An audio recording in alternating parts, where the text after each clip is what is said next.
بسم اللہ الرحمن الرحیم۔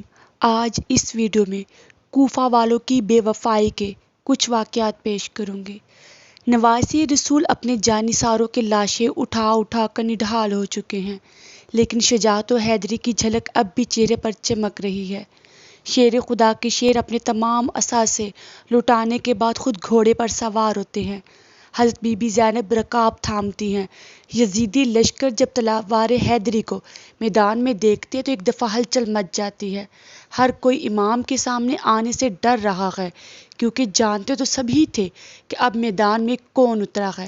سبھی نے پیغمبر خدا حضرت محمد صلی اللہ علیہ وآلہ وسلم کا فرمان سن رکھا تھا کہ حسین مجھ سے ہیں اور میں حسین سے ہوں، لیکن بدبختوں کی آنکھوں پر لالچ اور طمع نے پردہ ڈال رکھا تھا۔ ہر کوئی دربار یزید میں اونچا مقام اور انعام و اکرام حاصل کرنا چاہتا تھا، لیکن تاریخ نے ایسی بزدل فوج نہ دیکھی۔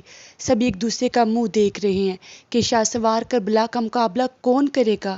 جاہتے حیدری کے وارث کو دیکھ کر یزیدی فوج نے نہ صرف انفرادی جنگ بند کر دی بلکہ اجتماعی حملہ کرنے کی بھی کسی کی جرأت نہ ہو رہی تھی۔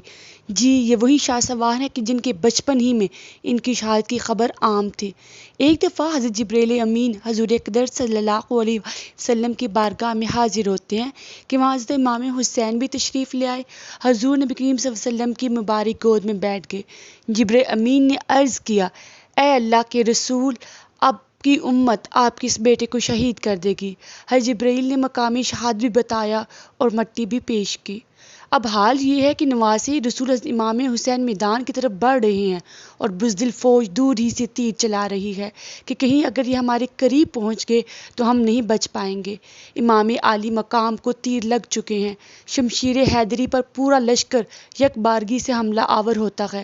خوف کے مارے فوجیوں کی گردنیں کٹ رہی ہیں۔ سینکڑوں یزیدی فوجی جہنم واصل ہو چکے کہ اچانک امام عالی مقام کو اذان کی آواز آئی اور آپ نے اپنی تلوار روک دی اور نماز پڑھنے کی مہلت مانگی۔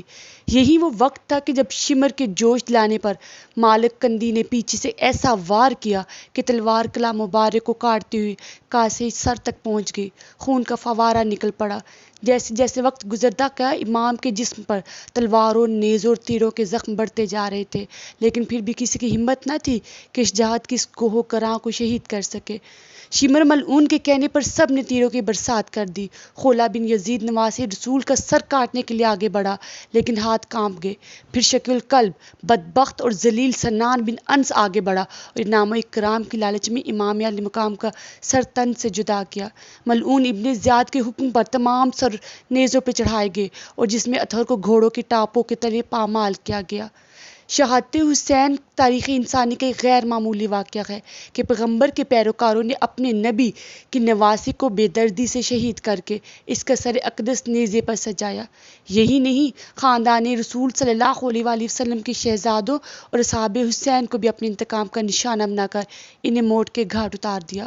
نواسی رسول حسین ابن علی رضی اللہ تعالیٰ عنہ اور ان کے 72 جانثاروں کے خون سے کربلا کی ریت ہی سرخ نہیں ہوئی، بلکہ اس سرخی نے ہی ہر چیز کو اپنی لپیٹ میں لے لیا۔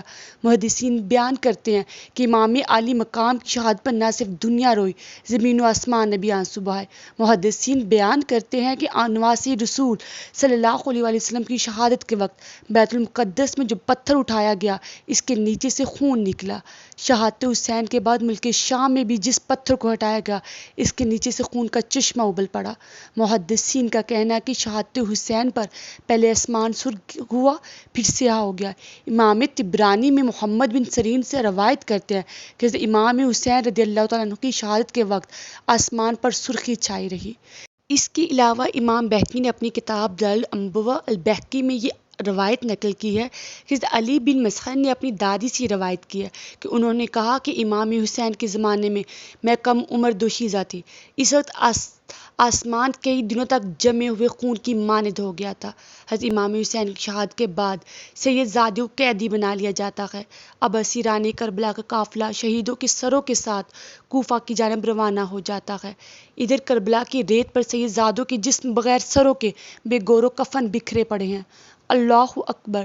تاریخ گواہ ہے کہ شہادت کے 3 دن کے بعد 13 محرم کو مقام خدریہ سے قبیلہ بنی اسد سے خواتین دریائے فرات پر پانی لینے آئے تو انہوں نے بغیر سروں کے جسموں کو بکھرے دیکھا تو سب کی چیخیں نکل گئی۔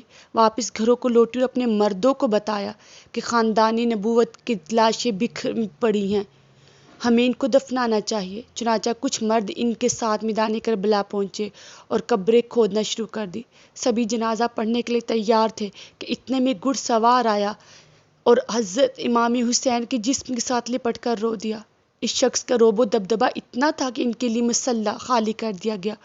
انہوں نے نماز جنازہ پڑھایا اور پھر ایک ایک جسم کو نام سے پکارتے اور دفن کرتے رہے۔ سب سے آخر میں حضرت امام عباس علمدار کو دفن کیا گیا۔ جب وہ گھڑ سوار جانے لگا تو قبیلہ بنو اسد نے پوچھا کہ آپ کون ہیں؟ جواب ملا، میں علی بن حسین ہوں۔ یہ کہہ کر چل دیے اور نظر سے اوجھل ہو گئے۔ اللہ تعالیٰ سے دعا ہے کہ اللہ اپنے حبیب کے صدقے ہم پر رحم کرے اور ہمیں اہل بیت طاہر کی محبت اور ان کی اطاعت نصیب کرے۔ ابھی تک اگر آپ نے میرے چینل کو سبسکرائب نہیں کیا تو سبسکرائب کر کے بیل آئیکن کو آل پہ پریس کر دیں۔ جزاک اللہ۔